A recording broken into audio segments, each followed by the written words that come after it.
Idiot বলায় কংগ্রেসের রোষের মুখে পড়েছেন ঝাড়খণ্ডের গোড্ডার বিজেপি সাংসদ ডক্টর নিশিকান্ত দুবে। নিশিকান্তের এই অসংসদীয় মন্তব্য ঘিরে জাতীয় রাজনীতিতে এখন বিস্তর শোরগোল। দুমকায় পৌর নির্বাচনের প্রচারে সংবাদ মাধ্যমের সঙ্গে কথা বলার সময় সাংসদ নিশিকান্ত দুবে রাহুল গান্ধীর ওপর তীব্র আক্রমণ শুরু করেন। সাংবাদিকদের একটি প্রশ্নের উত্তরে তিনি রাহুলকে ইডিয়েট বলে বসেন। বিজেপি সাংসদ নিশিকান্ত দুবে কংগ্রেস দলের কর্মশৈলী নিয়েও প্রশ্ন তোলেন। তিনি বলেন যে বিজেপি কাউকে টার্গেট করতে আগ্রহী নয়, যা সত্য সেটাই প্রকাশ করে। তিনি বলেন 1963 সাল থেকে কংগ্রেস বহু সাংসদকে বসিয়ে দিয়েছে। कांग्रेस की ऑफिशियल लाइन है, कोई भी मीडिया, कोई भी ट्रोलर भी इसके बारे में चर्चा नहीं करेगा। इसलिए नहीं चर्चा करेगा कि नेहरू राजा है।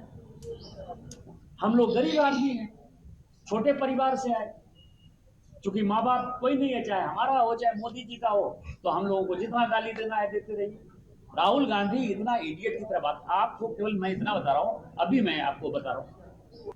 ঝাড়খণ্ডের মন্ত্রী ইরফান আনসারি বলেন যে তিনি কখনো প্রধানমন্ত্রী নরেন্দ্র মোদীর জন্য এই ধরনের শব্দ ব্যবহার করেননি, কিন্তু নিশিকান্ত দুবে তার শালীনতা অতিক্রম করেছেন। তার দাবি পরের নির্বাচনে নিশিকান্ত জিততে পারবেন না, তাকে হারানোই এখন ইরফানের লক্ষ্য।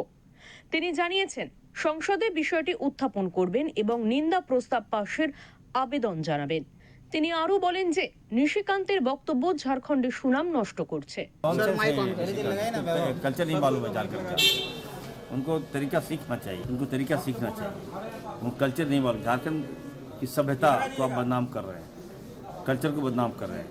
आप बिहार से आकर आपकी जो आप कहाँ से आप परवरिश हमको लगता है खराब है आपकी, ये नहीं बोलना चाहिए। निशिकांत दुबे जब ये बीजेपी की चमचेगिरी करता है, कहाँ न कहाँ वहाँ अच्छी जगह मिले, इसलिए सारे उसकी कोशिश चली है। राहुल जी हैं, उनकी जो हैसियत है वो पूरे देश को अभी मालूम है। और उन्होंने जो सरकार ने जो गलतियां की है, अमेरिका के साथ जो करार हुआ है उसमें क्या क्या है वो उन्होंने बताया। নিশিকান্ত কাশ্মীর সমস্যা এবং চীন সীমান্ত বিরোধকে কংগ্রেসের নীতির কারণ বলে অভিহিত করেছেন। তিনি ইভিএম নিয়ে প্রশ্ন তোলা বিরোধী দলগুলিকেও লক্ষ্য করেছেন। তিনি বলেন ক্ষমতায় থাকাকালীন ইভিএম ঠিকঠাক ছিল, কিন্তু এখন লুটপাট বন্ধ হয়ে যাওয়ায় বিরোধীরা সুপ্রিম কোর্ট এবং ইভিএম উভয় নিয়েই সমস্যার সম্মুখীন হচ্ছে।